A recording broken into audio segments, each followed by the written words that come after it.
elefantedigital.com. En Génesis, como siempre, damos la más cordial bienvenida a Shai Shemer. Bien hallado, Shai. Bien hallado, muchas gracias. Shai, estamos en el tiempo de Pentecostés para ilustrar a nuestros oyentes, y como todo es un proceso en la palabra de Dios, ahora avanzamos, vamos a la fiesta de los tabernáculos y después iremos a Sion. Pero es importante destacar que estamos viviendo un proceso.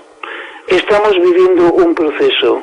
Bíblicamente, el proceso es parte intrínseca de las enseñanzas de Dios y no se pueden entender los puntos finales del proceso sin entender el proceso en sí. De tal manera que si lo aplicamos a nuestra vida, también debemos entender que así como un día comenzamos a ser hombre nuevo, luego del bautismo en el Espíritu Santo, a partir de ahí se inicia un proceso que terminará en Sion, pero mientras tanto hay otras etapas.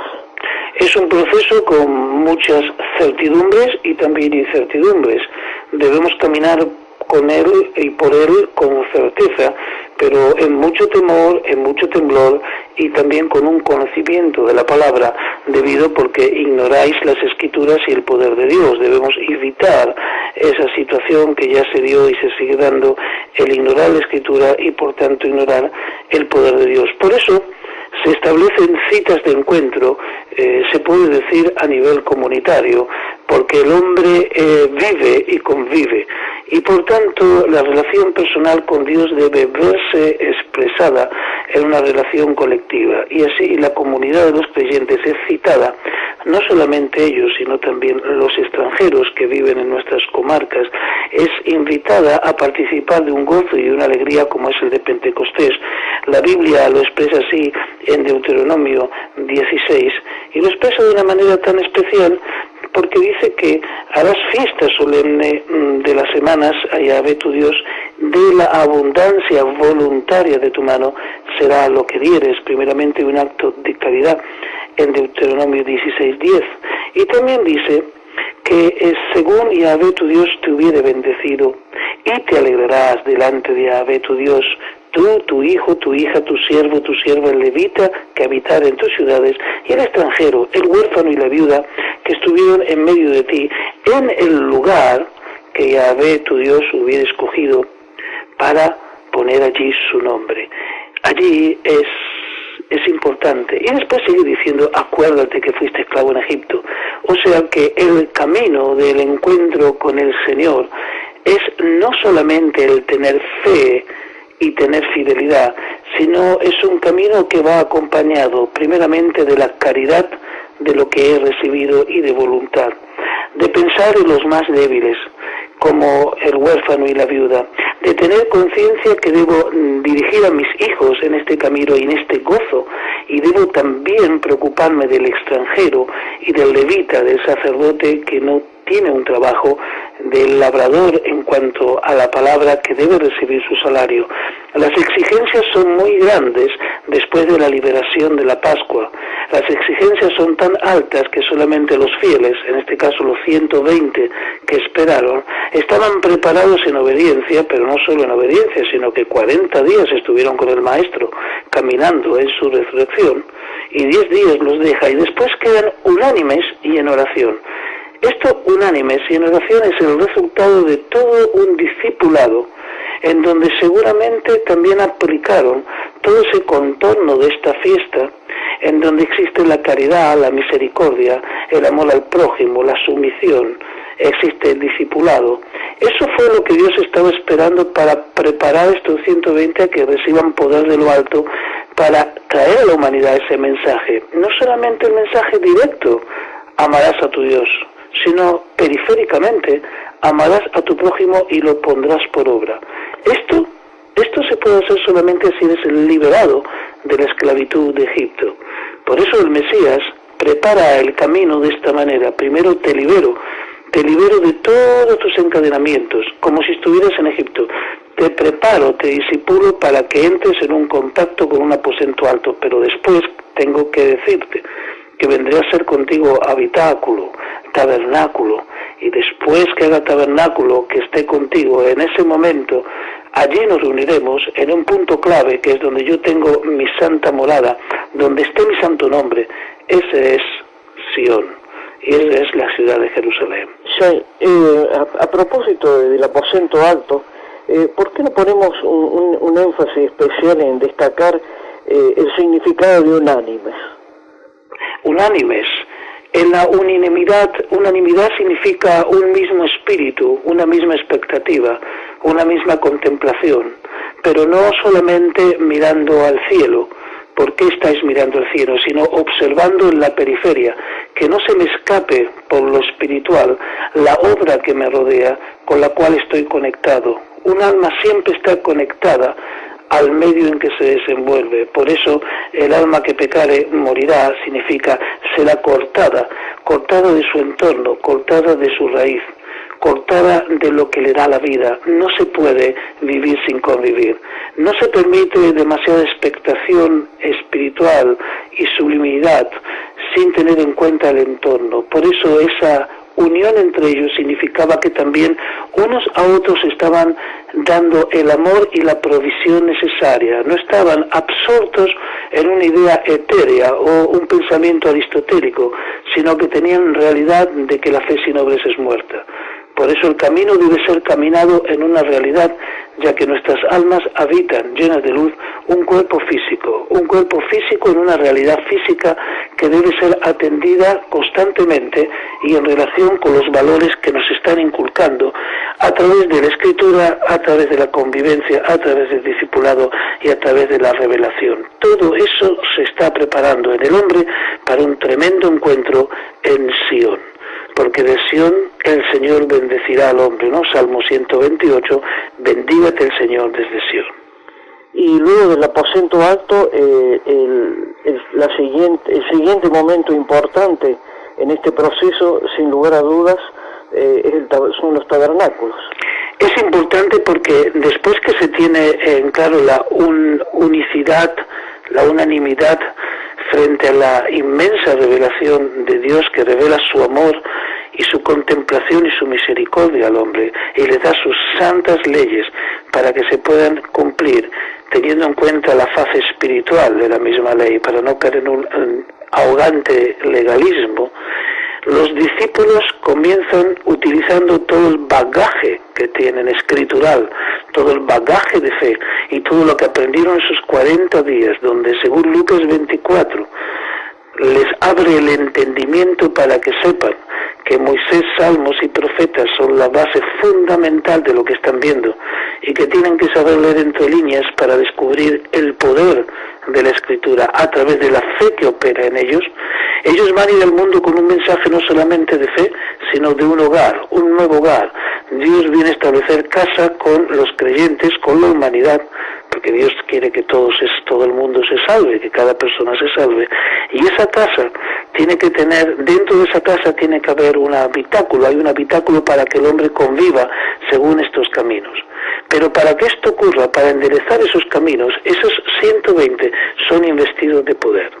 Y ese poder que van llevando al resto de la humanidad trae resultados explosivos en los primeros tiempos, porque ellos no solamente creían, sino que las condiciones que ellos habían creado, porque acataron las directivas del Maestro, dieron que ese poder tenga realmente el efecto necesario para transmitir la idea de ese hogar. Una casa, el Señor hace casa con sus hijos, y sus hijos habitan dentro de sus atrios, que son muchos, pero principalmente llevarlos a un cara a cara, en una transformación constante del hombre hacia la imagen y semejanza de Dios. Esto es muy importante, y estos caminos hacen de que el hombre no se aparte ni a diestra ni a siniestra, sino que anden meditando por él. Todo hombre, mujer que cree, mediten y caminen por esos caminos, y como dice Isaías 35:8, por más torpe que sea, no se extraviará, porque el Señor estará allí cuidando esa torpeza. Esto es muy importante, porque finalmente el habitáculo en Sión, como dice el Señor, de Sión saldrá la ley o la Torá, y de Jerusalén la palabra de Dios. Isaías capítulo 2, andad y recorred Sión y rodeadla, Salmo 48 del 12 en adelante, o por ejemplo, en Zacarías 8, moraré en medio de Jerusalén y mi monte será llamado monte de santidad, verdad y santidad, y moraré y habitaré en lo que Dios llama Sión, como un punto de encuentro, porque todas las naciones subirán y se encontrarán allí, en el monte donde está la casa del Dios de Jacob, para andar sus caminos, en sus caminos, y Él nos enseñará sus caminos, dice, y andaremos por Él, porque de esa Sión saldrá esa luz que iluminará a toda la humanidad. Por eso ese encuentro final tiene que tener caminos que vayan dejando sendas para que el que camina deje una huella para el que viene por detrás, como una señal y una dirección. El Mesías nos ha dado, en definitiva, la dirección final de todo esto, pero también en el proceso debemos ser absolutamente mucho más estrictos de lo que pensamos, porque el camino es fecundo también en el proceso. No es solo la meta que alcanzamos, sino lo que vamos sembrando y recogiendo a lo largo de este trayecto. Shai, en estos pensamientos que has elaborado, has mencionado varias veces el poder, y para que quede perfectamente aclarado el concepto, cuando hablas del poder, te refieres naturalmente al poder de Pentecostés, del poder del Espíritu Santo. El poder del Espíritu Santo es fundamentalmente el poder que necesita el hombre para poder ser humilde, para poder ser cortés, para poder ser leal, para poder ser educado, para poder ser eficiente, para poder ser caritativo, para poder ser dócil, para poder ser servicial, para poder amar al prójimo, para poder tener paciencia, para poder perdonar más que pedir perdón, para poder soportar, para poder callar, para poder hablar, para poder observar y no juzgar. Para estas cosas que acabo de decir se necesita un poder no conocido por el hombre.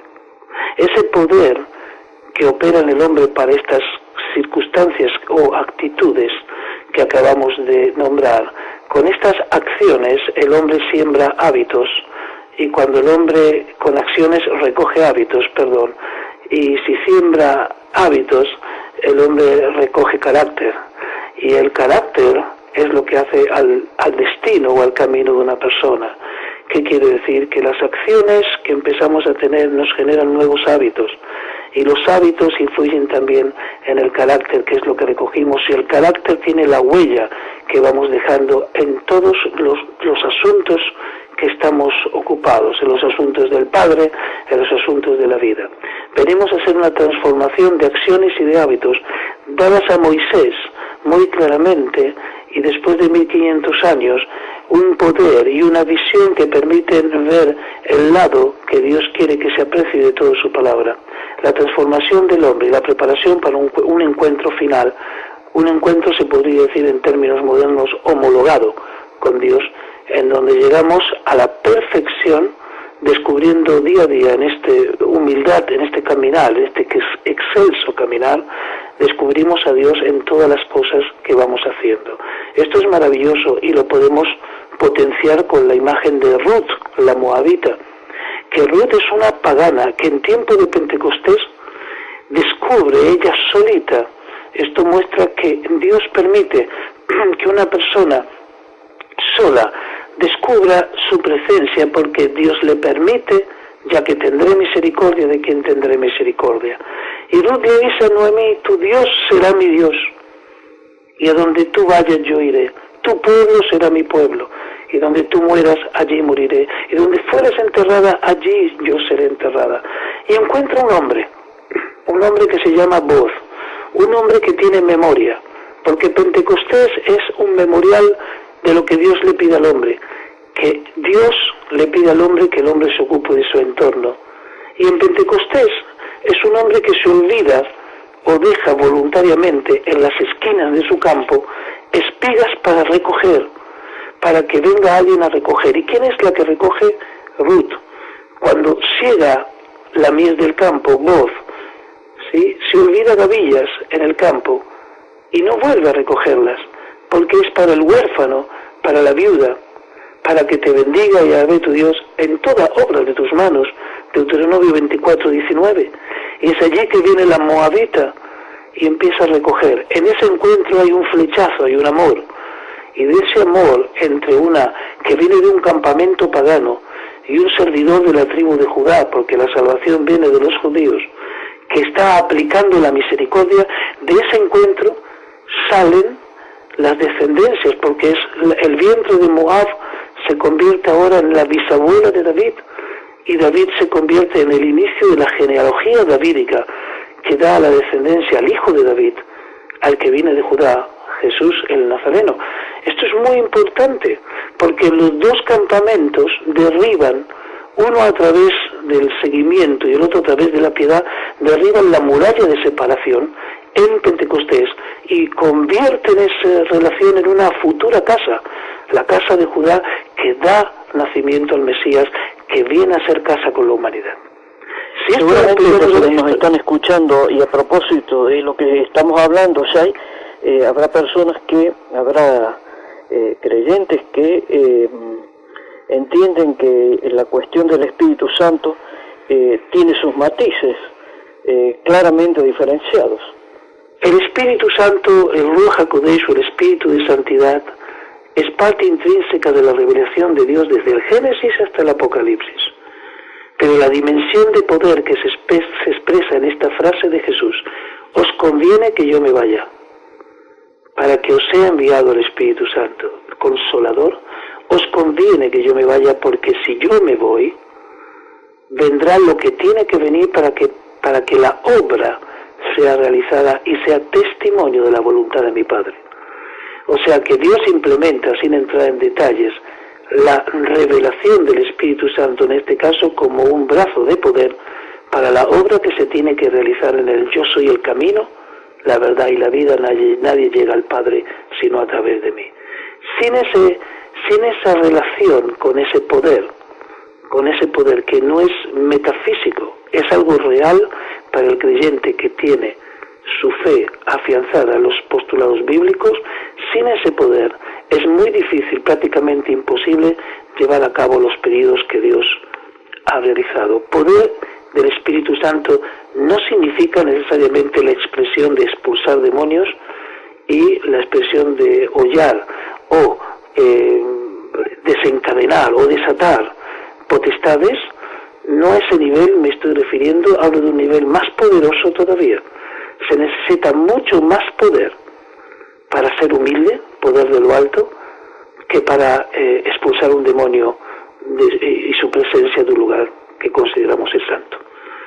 El poder de la humildad está tan deteriorado que también el poder de la santidad en nosotros ha menguado. Por lo tanto, hay elementos que debemos reconsiderar, como la humildad y la docilidad de Moisés, para que él sea un profeta que no iba a recibir revelaciones en sueños, sino que Dios dice en Números 12, con mi siervo Moisés es con el único que hablaré cara a cara. ¿Por qué? Porque es el hombre más manso de toda la tierra. Y para la mansedumbre se necesita algo más que nacer con una naturaleza hacia esa inclinación. Se necesita un gran poder de lo alto, un poder que solamente puede llegar al hombre cuando el hombre rompe barreras carnales, que no puede hacerlo por vías naturales. Se necesita una gran dote de fe. Y con esa fe es que caminamos hacia Sion, a la que también, para que nuestros oyentes lo recuerden, se llamó la ciudad de David. Así es, nuestro encuentro será en Sion. Hay una nueva Jerusalén que desciende, hay un encuentro, saldrá una luz, Zacarías capítulo 14, la luz que se revela desde un principio, con todos los matices que puede tener la Escritura, esa luminosidad que no dejó nunca de iluminar, aunque se contrae muchas veces para que el hombre pueda percibirla en forma de sombra del Altísimo. Es la luz que no pierde cualidades y que se va extendiendo en la medida que hacemos espacio en nuestro yo carnal a nuestro nuevo nacimiento espiritual, que de proceso en proceso va haciéndose espacio para la luz que viene de Dios, que es una luz que está ligada al ser humano en todo momento, porque somos hechura suya. Por eso que los caminos de Pesaj, Pascua a Pentecostés y Pentecostés a Tabernáculos, en un ciclo que vuelve cada año, cada año vuelva a repetirse, es la recordación y el memorial que tenemos que hacer de lo que Dios nos está pidiendo realmente. Es un tema diario, pero creo que esos puntos de encuentro es el fragor de un encuentro que va subiendo de tensión y de emoción, como deben haber experimentado aquellos 120 que sabían que algo iba a pasar, que iba a haber un detonante, que algo pasó en el monte Sinaí y que esto va a ser mayor. Y no fue que el estruendo fue mayor, sino que la chispa que se desató en el aposento alto hizo una reacción en cadena mucho mayor que la del monte Sinaí, y que hasta ahora estamos sufriendo sus positivas consecuencias, que hemos llamados y hemos sido hechos hijos de Dios a través de Jesucristo. Esto es muy importante y hoy tal vez no se tiene en cuenta porque se ve simplemente el resultado final y no cuánto nosotros tenemos como embajadores del reino. Tenemos en nosotros esa semilla y ese destino de ese poder para transformar nuestra circunferencia, nuestras circunstancias y nuestra periferia. Debemos echarle mano, como dice la palabra, o dice Filipenses 2:12, ocupaos de vuestra propia salvación. Debemos ocuparnos de estas cosas porque es voluntad de Dios. Sorprende bastante, ya hay que hablar de todas estas cosas. Para algunos creyentes también, en cierta forma, supone que estamos tratando de ser judaizantes, cuando de lo que se trata es ni más ni menos que tratar de vivir como la palabra de Dios lo ha establecido.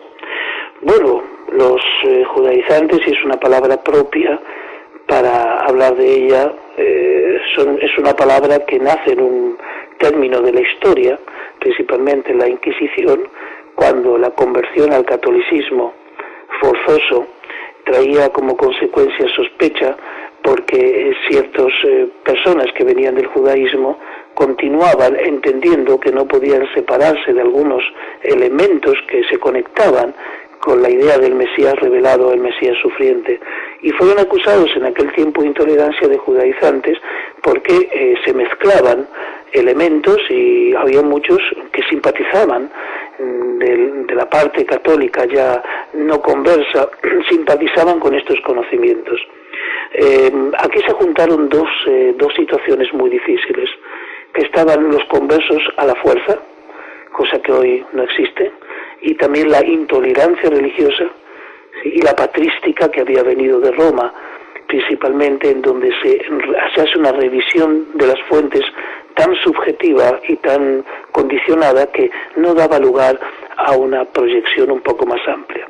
Hoy podemos comprender que si nuestras raíces no son judías, nuestras raíces son bíblicas, pero ahí los judíos tienen un papel muy, muy especial. Nuestras raíces son las que le dan sustento al árbol y el árbol a la rama, y nosotros somos pámpanos nada más de esas ramas, y debemos llegar a las raíces mismas por encima de todo concepto religioso. Y la profundidad de estos conceptos nos lleva, por supuesto, a cierta sabiduría de Israel, pero nos lleva mucho más allá de eso. Nos lleva a una profundidad para que todo se reúna en el Mesías, en Cristo Jesús. Tanto el pueblo de Israel, tanto como el campamento que no es Israel, que se llamaba los gentiles, y ahora son llamados conciudadanos y coherederos de los santos. Lo demás, las religiones, los sistemas que se han creado para nuclear a los campamentos, distan mucho, en muchos aspectos, de ser fieles al contenido básico de la palabra, porque se han creado costumbres, hábitos e interpretaciones que van con los tiempos, las filosofías y las modas.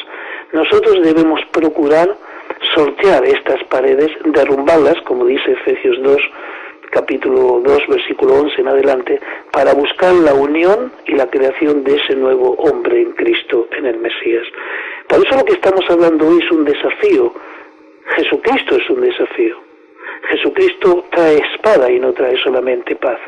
Jesucristo es una provocación al libre y continuo y habitual y monótono accionar de este mundo en las líneas que se ha planteado este mundo de consumo. Jesucristo realmente es una respuesta, o para nosotros, en mi caso, la única respuesta, y también es una proposición y una orden: haced esto en memoria de mí. Estamos hoy citando en este programa el memorial que nos deja el Dios Padre y que a través del Mesías, el Hijo de Dios, podemos rescatar el auténtico aspecto del poder que eso puede generar en nosotros a través de la fe, la fidelidad en Él y en sus palabras. Cabría para seguir con la línea de pensamiento que estamos utilizando en este programa, hablar de sionismo que deriva naturalmente de Sion. Por supuesto, el profeta Isaías es sionista, Jeremías, Ezequiel, Moisés, porque la bendición viene de Sion. Más allá de que el sionismo puede tener la misma acepción en el mundo político y que tiene alguna relación o puede tener alguna relación, no es el caso. Sinceramente, todos los creyentes del mundo somos sionistas porque de Sion saldrá la ley y de Jerusalén la palabra de Dios. Pero no sionismo en ese ismo que nos asocia a un concepto más humanista y politizado, sino que ese ismo que nos hace voltear nuestro rostro hacia el lugar correcto y tener nuestra mirada puesta en el lugar donde los hechos tendrán su álgido desencadenamiento. Nosotros debemos saber a dónde estamos mirando, a dónde y en qué dirección estamos observando, ya que llegará un momento que todo ojo le verá, porque vendrá como un relámpago de oriente, de Sion, hacia occidente. Todo ojo le verá, pero primero los hijos verán y tendrán revelaciones, porque el Señor hará saber, como dice el profeta Amós capítulo 3, a sus siervos, a los que estén preparados, sus planes revelados. Creo que debemos tener en cuenta que hay un direccionamiento, que camino indica sentido y dirección.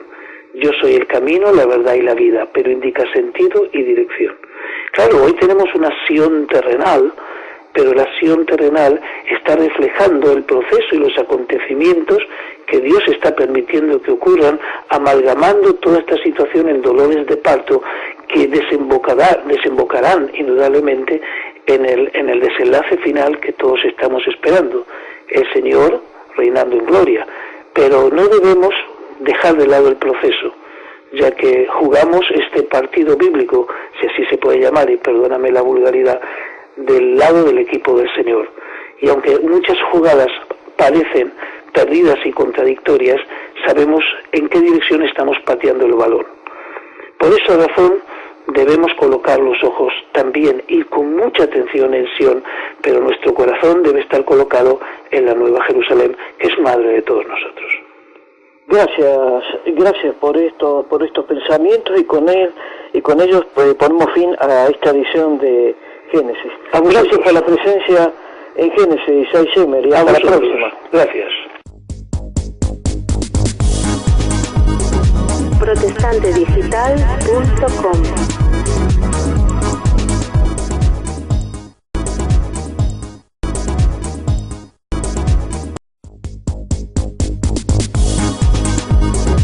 protestantedigital.com.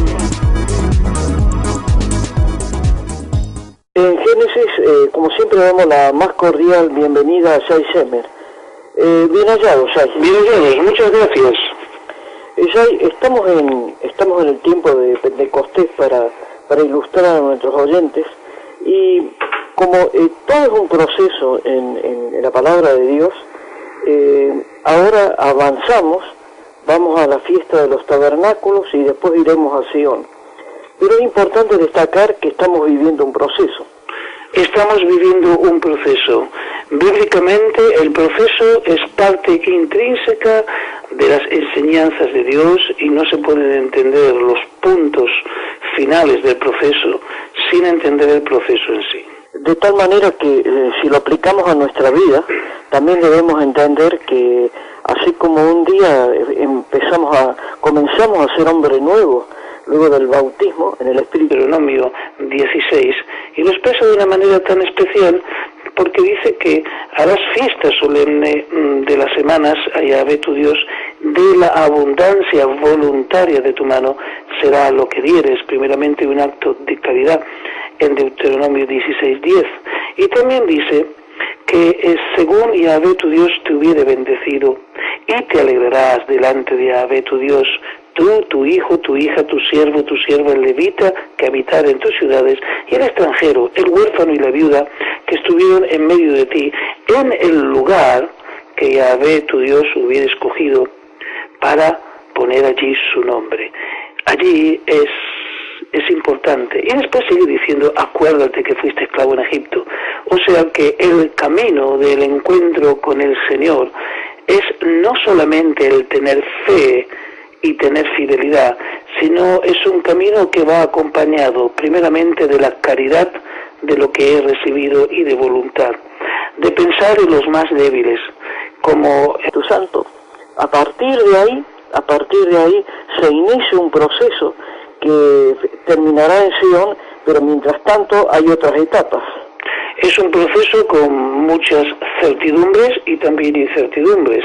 Debemos caminar con Él y por Él con certeza, pero en mucho temor, en mucho temblor y también con un conocimiento de la palabra, debido porque ignoráis las Escrituras y el poder de Dios. Debemos evitar esa situación que ya se dio y se sigue dando, el ignorar la Escritura y por tanto ignorar el poder de Dios. Por eso se establecen citas de encuentro, se puede decir a nivel comunitario, porque el hombre vive y convive, y por tanto la relación personal con Dios debe verse expresada en una relación colectiva, y así la comunidad de los creyentes es citada, no solamente ellos, sino también los extranjeros que viven en nuestras comarcas, es invitada a participar de un gozo y una alegría como es el de Pentecostés. La Biblia lo expresa así en el huérfano y la viuda, de tener conciencia que debo dirigir a mis hijos en este camino y en este gozo, y debo también preocuparme del extranjero y del levita, del sacerdote que no tiene un trabajo, del labrador en cuanto a la palabra que debe recibir su salario. Las exigencias son muy grandes después de la liberación de la Pascua. Las exigencias son tan altas que solamente los fieles, en este caso los 120 que esperaron, estaban preparados en obediencia, pero no solo en obediencia, sino que 40 días estuvieron con el Maestro, caminando en su resurrección, y 10 días los deja, y después quedan unánimes y en oración. Esto unánimes y en oración es el resultado de todo un discipulado, en donde seguramente también aplicaron todo ese contorno de esta fiesta, en donde existe la caridad, la misericordia, el amor al prójimo, la sumisión, existe el discipulado. Eso fue lo que Dios estaba esperando para preparar estos 120 a que reciban poder de lo alto, para traer a la humanidad ese mensaje. No solamente el mensaje directo, amarás a tu Dios, sino periféricamente, amarás a tu prójimo y lo pondrás por obra. Esto se puede hacer solamente si eres el liberado de la esclavitud de Egipto. Por eso el Mesías prepara el camino de esta manera. Primero te libero de todos tus encadenamientos, como si estuvieras en Egipto. Te preparo, te disipulo para que entres en un contacto con un aposento alto, pero después tengo que decirte que vendré a ser contigo habitáculo, tabernáculo, y después que haga tabernáculo, que esté contigo, en ese momento, allí nos reuniremos en un punto clave, que es donde yo tengo mi santa morada, donde esté mi santo nombre. Ese es Sion, y esa es la ciudad de Jerusalén. Sí, a propósito del aposento alto, ¿por qué no ponemos un énfasis especial en destacar el significado de unánimes? Unánimes. En la unanimidad significa un mismo espíritu, una misma expectativa, una